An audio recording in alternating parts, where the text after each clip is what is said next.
In this box from Japan is either something really cool or something that's completely pointless. We'll find out together in this video. This is very well packed. We go. What's this? An earplug. Mono. One earplug. There we go. Doesn't this look cool? Oh. This is the Ultraphone, and just because of the name I had to get it. According to the spec sheet, this goes up to 40 kHz, so I should be able to catch bats with it at least. But what's that? You can look right through here. I'm gonna show you that once we go outside with this. Everything is in Japanese, so I've got no idea what anything means. Okay. You can move the distance for the antenna. Here's a screw that looks more accessible than the others, so I'm guessing that's where the batteries go. 9 volt. Ooh! That's a loudspeaker. Let's connect the recorder to this and walk around. From the research I did previous to grabbing this off eBay, I learned that this is an ultrasonic microphone used to find discharges in Japanese power lines. In Japan, electricity to each household is supplied via overhead wiring using utility poles. However, tears in the insulation of these wires can cause small electrical discharges, which often interfere with television and radio reception. This device detects these discharges as ultrasound, outputting them to a meter and earphones for location identification using an optical scope. The best person to test this with is my friend Wouter, who makes his own mics and RF receivers as sonic artifacts.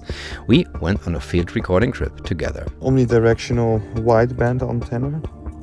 So you of course have like the classic telescopic ones that once you move those around you can very more easily kind of find new sound. I also have this Yagi antenna. So here you have the reflector and the signal connects to here, and so you can kind of project a beam. You have to kind of look at it as a beam in front of you.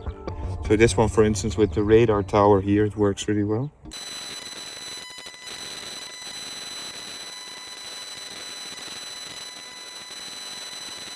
Yeah.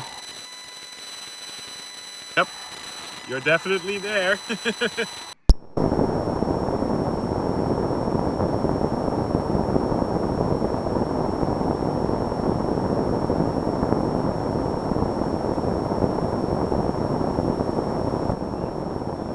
Nothing. While Wouter was picking up all kinds of cool radio frequency sounds near the weather station, I was getting silence. So I explored the viewfinder, which has a very cool look to it. 100% spy movie feelings. At least it fits in my iPhone holder. Ha! Good thing. There's something.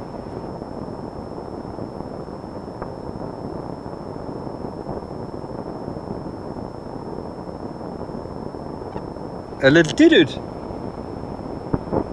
It does do a little dee-doot. Yeah, just a little. It sounds like an interpretation of sound. Okay, so this is working. It does little dee-doot sounds here by the trains, which are probably the detector circuit. Yeah, there. Beep. For these little power spikes. I mean, it's not the most musically useful sound. It's kind of cute. I'll put it in the Patreon sample pack of this.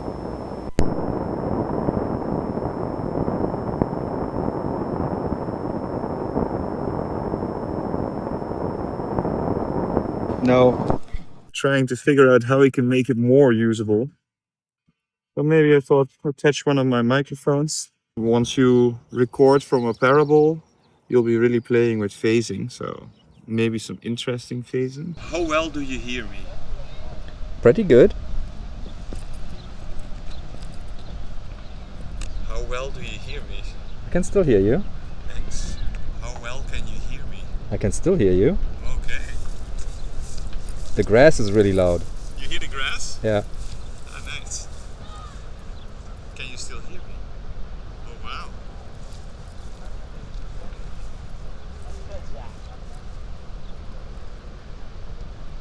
Can you still hear me? Oh, yeah?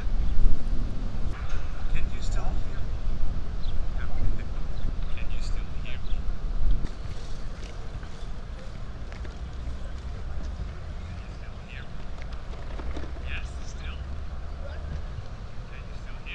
I can still hear you. Wonderful. I decided to hand the Ultraphone over to Wouter to see if he could take the mic mod further. Inside of it you see there's a lot of analog electronics, amplification circuit, and here you have the heterodyne part of the circuit. So this is actually what takes the ultrasonic signals and translate those to audio signals that us humans can hear. I'm gonna modify this without breaking or taking anything out, just so he can use it for normal audio recordings at the same time as he's using it for ultrasonic stuff. My plan would be to make something with a 3D print that slides nicely onto this metal enclosure here, that still leaves the capsule open to the front. I know he's usually using the Sony D100 recorder. We need to make sure that it's PIP power, plug-in power. Make sure that he can connect instead of XLR with a mini jack. Here is the result. A little microphone with a wind filter and a mini jack connector in there, which can just slide onto the device like this. You can put on the wind filter. Anytime you point a microphone on a parabolic surface, you'll get different reflections, so you kind of want to make sure that you hit it at the right angle. The nice thing about this device is that it comes with these telescopic arms, so you can in a way kind of tune where you put the microphone. I got your thing back.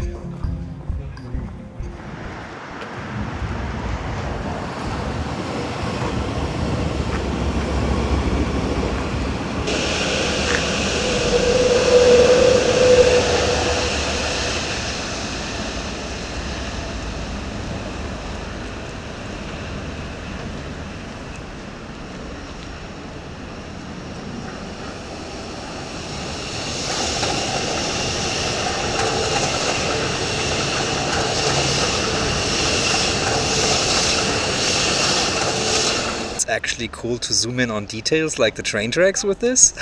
That sounds really good. Wouter and me recorded a fair bit more in the city, but it was way too noisy as the mic is very sensitive. I also started to feel a bit like a very obvious Stasi agent, and I got worried that I would accidentally pick up conversations from distances. That can land you in jail in Germany. Privacy is a serious matter here. It was time to leave the city for greener pastures. I was also curious to try the mic in its original function, testing power lines. So I wanted to see if I could find some actual towers. Now we are in the outdoors, outside of Berlin in Brandenburg, and what I didn't realize is that landlines, the huge towers that this thing is meant to control, they don't exist here, at least not in the part where we are. But we are getting some nice nature recordings with Wouter's mod.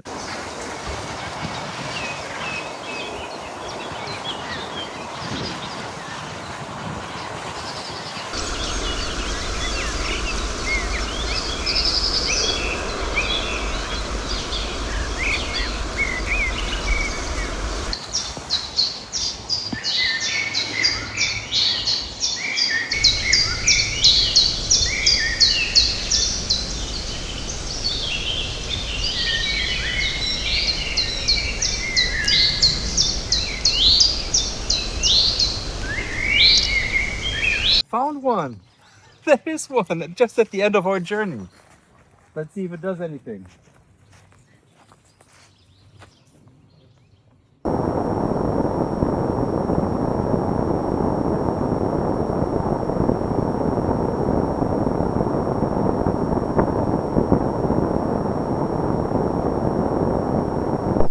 Well, it appears that this is working as it should, because I'm getting absolutely no signal from it. At the very end of the journey, I decided to use the mic on the train, and I picked up a third sound.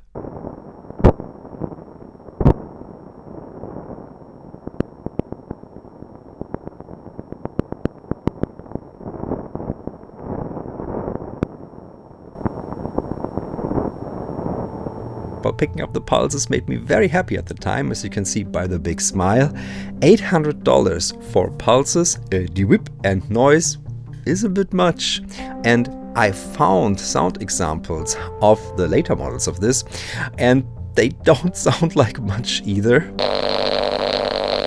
So if it wasn't for Wouter's mod, I would have a serious case of buyer's remorse now. And this could be improved even more. I could mount an action camera here, so whenever I record something in the field using the parabolic, I would have cool visuals with it. And Wouter suggested to put in a cardioid capsule instead of the Omni that is now in here. That might make for a less phasey sound. Though I really like that, especially on trains, it created an unholy howl in places. As a learning experience, this was pretty fantastic. I never worked with parabolic mics, I never worked with ultrasound, and just seeing if I could find something felt like a nice mission, especially once it got outside with friends and family. It's nice to share these things, because it can get a little lonely here in my studio. Check out the recordings I made on my Patreon, and if you've got any suggestions on how to improve this or to work with it, let me know in the comments below, and also visit the Heinbach subreddit. It's a nice place. Thank you all for watching. I'll be seeing you in the next one. Bye.